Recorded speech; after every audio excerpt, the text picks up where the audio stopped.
All right, let's jump right into this explainer. Today, we're diving headfirst into an incredibly visceral survival journey where the environment itself plays the role of both antagonist and savior. We are looking at the story of Lykaios, a man completely stripped of his memory, thrust into the breathtaking but frankly lethal Elysium Forest on the planet Yaenddarr. Now, this isn't just your standard story about staying alive in the woods. It is a deep dive into adapting to an ecosystem that literally responds to memory and breath. So, the core question we really have to wrestle with here is this. Is the Elysium Forest actively trying to kill our survivor, or is it trying to forge him? As we go through this explainer, we're going to track Lykaios' day-by-day evolution, because he doesn't just have to fight off apex predators, he has to somehow understand a forest that actually remembers its scars. Picture this.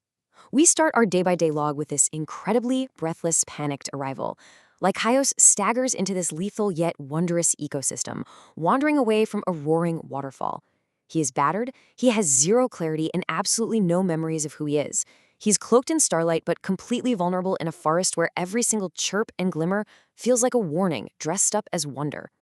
Okay, Section 1, Wounded in the Wilds. This is all about instinct and desperation. He's bleeding. He's desperate, and he manages to find temporary shelter in a tiny hollow at the base of an elder tree. Lykaios is in a dire state right now, sporting 3 very clean claw wounds on his back. That's a vicious little gift from a dire panther that nearly ended his story right at the starting line. Stripped of his identity, panic is just scratching at the edges of his mind. But instinct kicks in. He pushes through the moss-draped undergrowth and finds this root-woven refuge. It's barely large enough for a child, but it's glowing with these calming lunar blue veins. So how does he adapt? Well, to stall his bleeding, he actually uses the forest's own bioluminescence. Inside this hollow, glow fungi are pulsing on the walls. Through sheer trial and error, he breaks the skin of a fungus which releases this cooling, shimmering lunar sap gel. He slathers this directly onto his panther wounds. Now, it's not a magic cure, but it is a vital reprieve that slows the bleeding and lets him survive that grueling first night, just wrapped in the glow and his own aches. Moving on to Section 2, the miraculous Elysium Spring, finding sustenance in the wild. So wandering through these massive groves of towering fungi, he stumbles on a hidden glade. And right in the center, he discovers a pool of Elysium, a miraculous liquid that is essentially breath in liquid form. The pool doesn't reflect the sky, it swirls with pure light. And when he kneels down and finally takes a drink, it literally tastes of stardust and soil.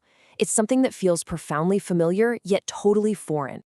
And as he's healing, he suddenly recalls this intense dream of a silver wolf's eye and hears a prophetic voice. The Elysium sends this glowing surge right down his spine, and all his pain just unravels into nothing. You see, the water isn't just hydrating him. It's connecting him to a much deeper celestial memory. It's reminding him that he is the delicate balance between destruction and creation. 0. Absolutely 0.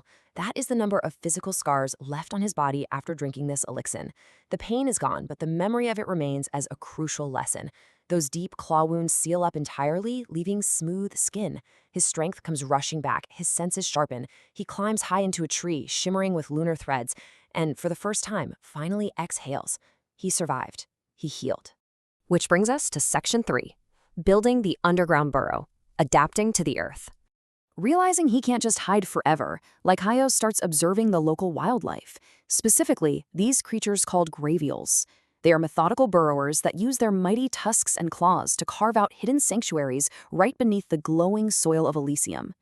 Lykaios studies the rhythm of their labor from afar, and it clicks. To survive long-term, he needs to emulate them. He needs to master the earth.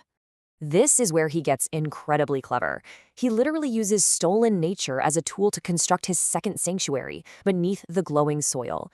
He finds a fallen graveel, pries a tusk free, and turns it into his ultimate multi-tool. With it, he carves this whole winding network of escape tunnels in a central living chamber. He engineers it brilliantly, reinforcing the beams with glowing vine fibers and layering moss to camouflage the entrance. It's dangerous, dirty work. He's actually nearly attacked twice by territorial graveels, but he secures his subterranean home. He thinks he's safe underground, right? But the ecosystem immediately introduces a deadlier variable. I mean, what do you do when the earth itself is being stalked by a ghost from your past? His sanctuary had been found. Sniffing right at the mouth of his escape route is the exact same beast that gave him his initial wounds. The dire cat is back. Watching through a narrow, moss-veiled exit, Lykaios sees it. Its movements are deliberate, driven by something way deeper than just hunger. Lykaios vanishes deeper into his burrows, heart absolutely hammering against his ribs, realizing a terrifying truth. His hidden home is compromised. This kicks off Section 4, The Shadow of Yaenddarr, Confronting the Hunter. He names this scarred dire cat Scar, and honestly, this is a brilliant psychological move. He reclaims a sliver of power over his own fear. This predator has one golden eye, the other blinded by the fury of their very first encounter. It remembers him, and it carries the weight of revenge. By giving the beast a name, it transforms from a nameless, overwhelming terror into a specific, tangible oath of survival. So let's look at the tactics here. Since the ground clearly belongs to Yaenddarr, Lykaios realizes he must conquer the sky. He completely abandons his Graviel-inspired underground strategy and pivots to a canopy strategy. He seeks out a plateau of ancient trees where the bioluminescent canopy naturally braids itself into a high-altitude fortress far above the scent lines of the predator pacing below. Over the next 3 weeks, he engineers his third sanctuary, a canopy citadel. And the ingenuity on display here is just wild.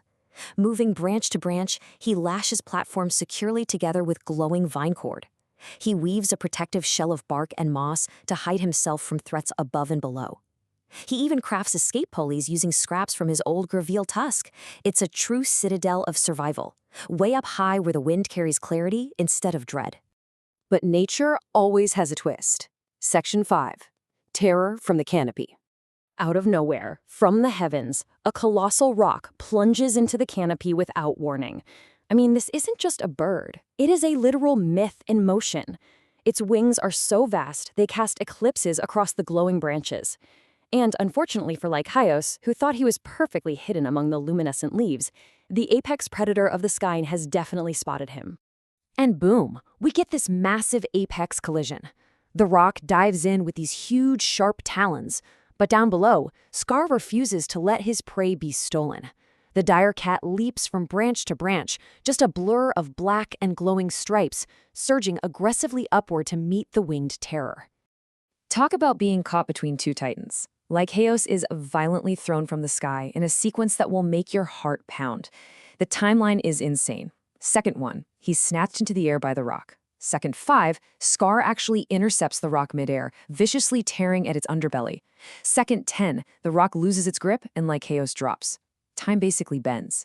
And at second 15, he doesn't hit the unforgiving ground. The Elysium Lake catches his fall, while Scar and the rock just continue their violent fight up toward the mountain peaks. Plunging into the magical waters, his celestial stardust spills out, and the lake begins to completely remake him. He sinks down unconscious, but the Elysium isn't just healing surface physical wounds this time. It acts as a womb.